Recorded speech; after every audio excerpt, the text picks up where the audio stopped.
Impassible, Adam Purinton, ancien vétéran de la marine américaine, vient d'être écroué pour meurtre et tentative de meurtre avec préméditation.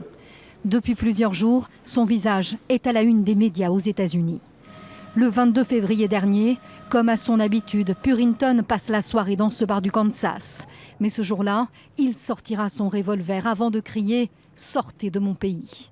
Il tue un ingénieur indien et blesse son ami. Un jeune Américain qui a tenté de s'interposer est lui aussi blessé. Purinton sera arrêté dans un autre restaurant après s'y être vanté d'avoir tué 2 personnes originaires du Moyen-Orient. Depuis, à travers le pays, des associations indiennes réclament la qualification de crime raciste. Pointée du doigt, la politique anti-immigration de Donald Trump, coupable pour ses manifestants de favoriser les actes de haine.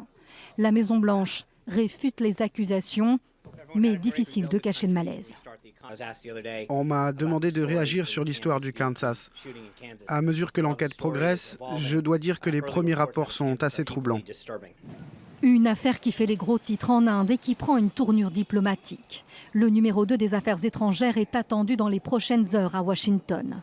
Au cœur des discussions, la restriction des visas de travail qui menace des milliers d'entreprises indiennes dans le domaine des hautes technologies. Un sujet sensible.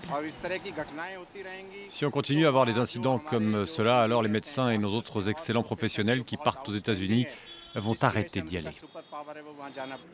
Une population indienne qui s'apprête à faire le deuil de son ressortissant. Dans la nuit de lundi à mardi, son corps a été rapatrié.